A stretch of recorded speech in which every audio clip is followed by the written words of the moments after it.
When you're ready, come to a restful position. So when you're ready might mean you need to roll your shoulders, or you've noticed that you're sitting in a way that's not quite as comfortable as you'd like.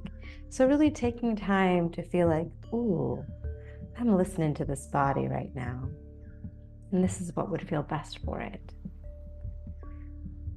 And come to your body's rhythm of breath. So just let it be gentle. Let it be in your way. And notice if the breath comes into the belly, letting the belly expand.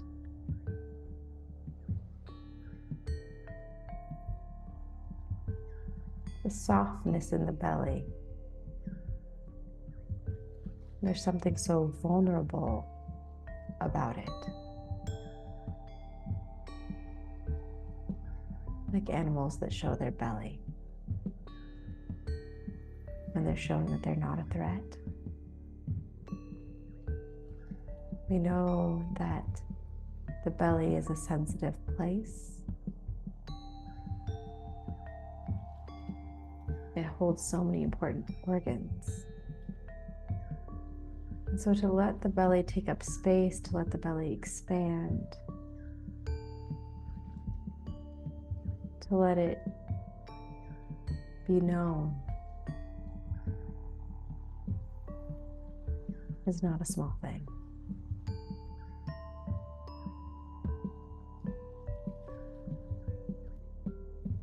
When you're ready, just bring some attention to your shoulders, your elbows, your wrists, all the way down to your fingertips as you breathe. And just notice if you're holding in the shoulders, holding in the elbows, holding in the wrists, or actually physically holding something in your hands.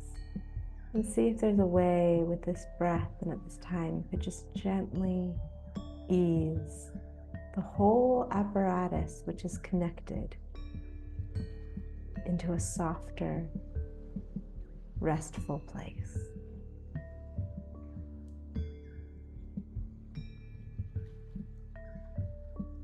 And if you've forgotten about your breath, coming back to it, just feeling that natural breathing motion, the inhale and the exhale. We're going to continue down the body. Again, that connection between where the femur or the large thigh bone connects into the pelvic girdle, moves into the knees, down into, I'm thinking of the word in Spanish, your ankle, and into your feet. So if you're holding in the pelvis all the way down your feet, we have the capacity to feel that. So really, when you take that inhale and you expand the belly, thinking about it expanding the pelvic bowl as well and letting go of a little tension there. Then letting the knees find a way to be soft. Then thinking about how the ankles help the feet just find the exact right way that they're going to be restful.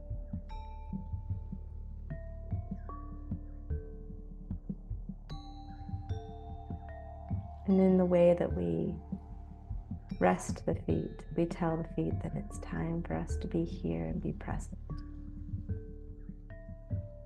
Coming back to the breath, if you've forgotten about it, that's okay. And last but not least, just noticing all of these sensory organs that exist on our face. We can smell here, we can taste here, we can hear, we can see. And we want to give all those senses a message that it's okay for them to rest now. So part of that might be letting the jaw become a bit softer, letting the tongue rest. Part of that might be letting the eyes just get a little heavier in the sockets. Just rest a bit more. Noticing the sounds in the room where you are, but also letting the ears know even my voice doesn't need to be listened to. You know how to relax. You know how to bring yourself into a place of deep listening for whatever has arrived.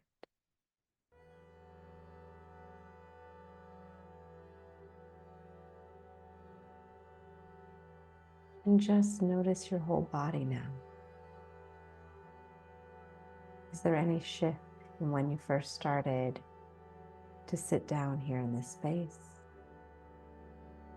Since you sat down after you moved?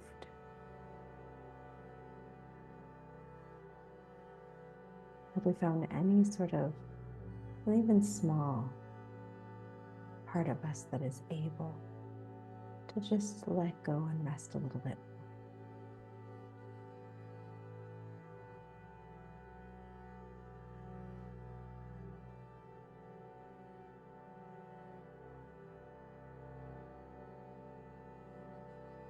And very, very early in the morning,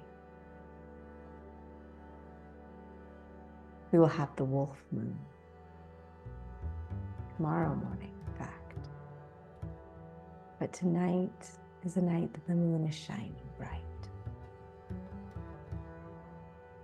Tonight is a night where we might howl at the moon.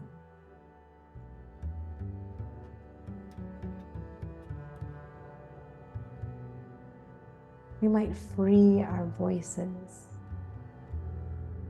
to express what needs to be said. We might free our bodies to let them know what they need to know.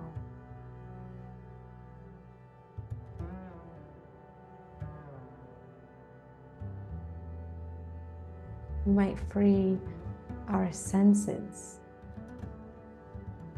to receive what is around us, to receive knowing what we desire and what we don't.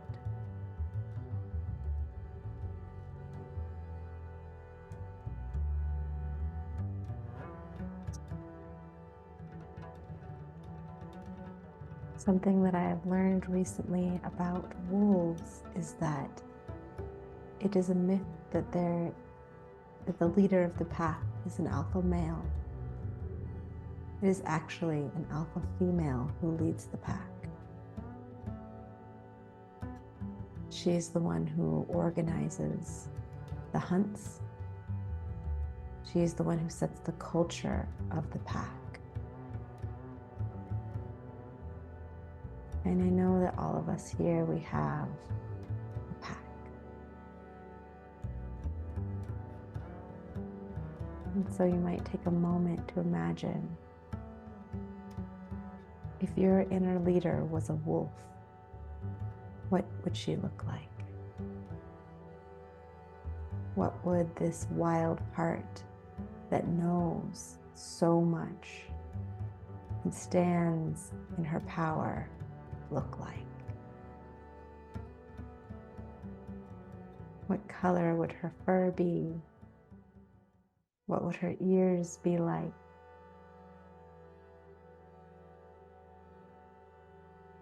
She tall, low to the ground.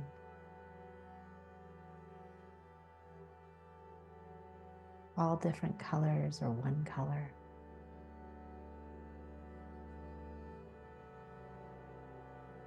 And you picture her so clearly, the inner wolf.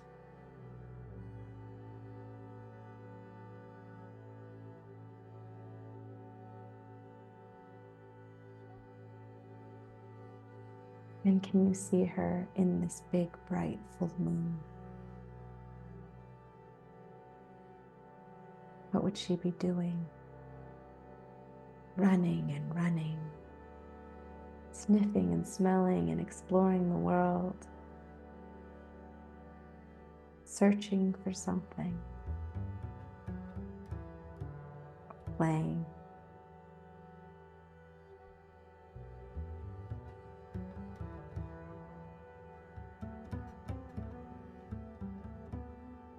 Really seeing that moonlight shimmer all around. The whole world lit up like it never is but once a month. Seeing in the darkness.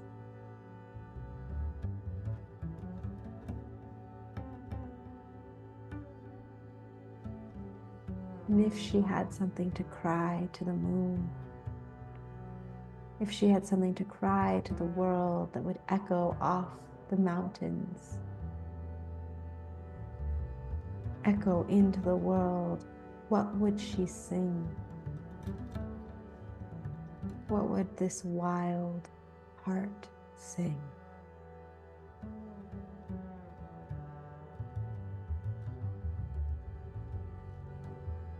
Her grief, her desire,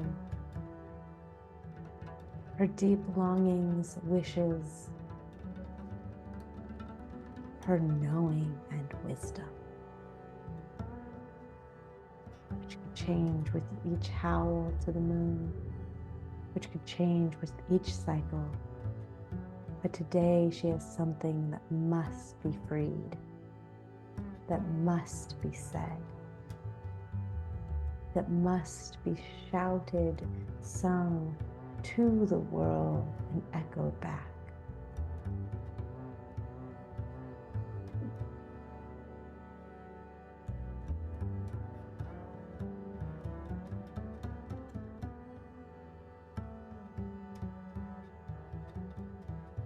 So hear her song in her howl.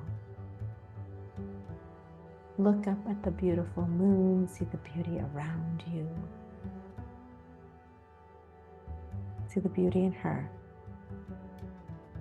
And when you're ready, taking a big inhale in, a full exhale out. Maybe slowly stretching and opening your eyes. And come to the page. What does that wild soul want to just be heard and seen in this world? What is it that longs to be released? It doesn't need to be held anymore. That's asking to be let go.